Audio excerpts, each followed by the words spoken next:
Were you partying all night only to wake up and think, ugh, why did I do that? Do you stand around and gossip with your friends and then leave and feel really bad about it later? Today we're going to be talking about vices. Hi there, and welcome to the Booksters Club, where we find daily inspiration from the books you love. Today we're talking about vices, and today's featured book is The Book of Virtues, compiled by William Bennett. There you go. And today's inspirational thought comes to us on page number 48, and this is by Aesop. It says, "The flies and the honey pot.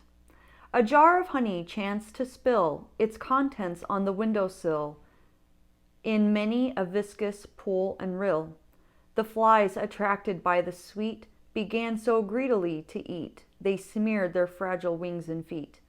With many a twitch and pull in vain, they gasped to get away again, and died in aromatic pain." Moral: O foolish creatures that destroy themselves for transitory joy. Aesop.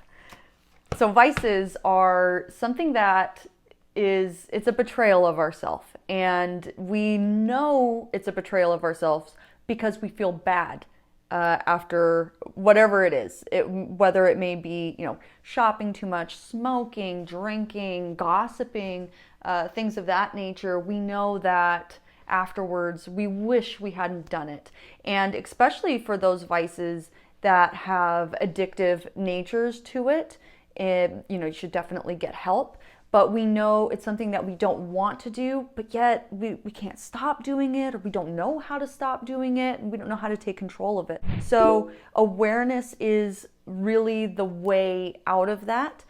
The thing about vices that's really interesting is there's somebody else at play, and it's the physical body, the indulgent side, the side that likes pleasure, because in Aesop's poem, he did say that it's a transitory joy. It's not going to last forever, and it's not even long lasting. It's very short lived, and it gives you some sense of an instant gratification, and then it's gone, which makes you kind of come back for more. Gossiping, it makes you feel better about yourself in the moment, and then you feel like crap.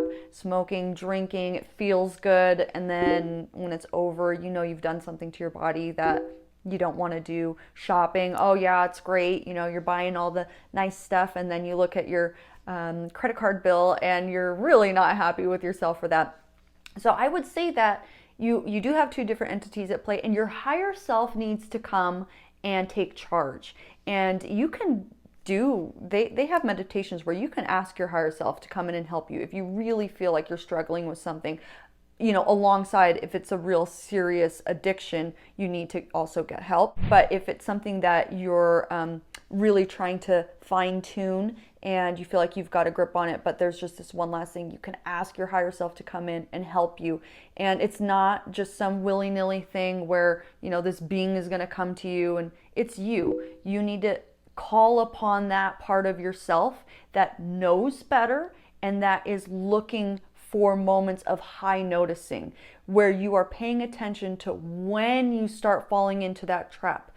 For the flies, it was the spilled honey pot, and it's there, and that high noticing is someone that is going to say, it does look good, it does smell good, I know better, I'm not going to do it. And everybody else may do it around you, and it may be something that everybody seemingly is enjoying, but your higher self needs to be strong enough and be present enough and aware enough to know that you're doing the right thing in that moment. And if it is something to the effect of, gossiping or smoking or drinking and all of these, different vices that may show up, if you do fall into it and you gossip a little bit, or you smoke a little bit, or you're drinking a little bit, that high noticing creeps up closer and closer to the present moment. It's not automatically boom, you're right there right before it happens.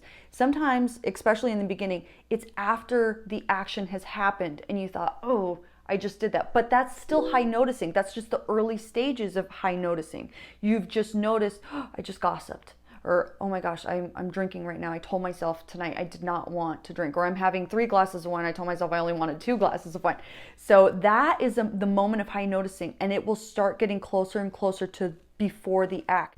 If you do by any chance happen to slip into one of those vices, you can actually ask yourself, how would I do it different? In that moment, you can say to yourself, how would I do this differently? When so-and-so says this, I wouldn't laugh, or I wouldn't respond, or I would walk away. And by asking yourself mentally, and you're going through it mentally, you're actually changing, hardwiring it so that the next time that you are in that situation or circumstance, you'll start to respond differently, and it'll get closer and closer to the actual moment before you indulge in whatever vice that is. If you had a different take on this part of the book, a different part in this book, or a different book entirely that you think should be featured here on the Booksters Club, please let me know in the comments.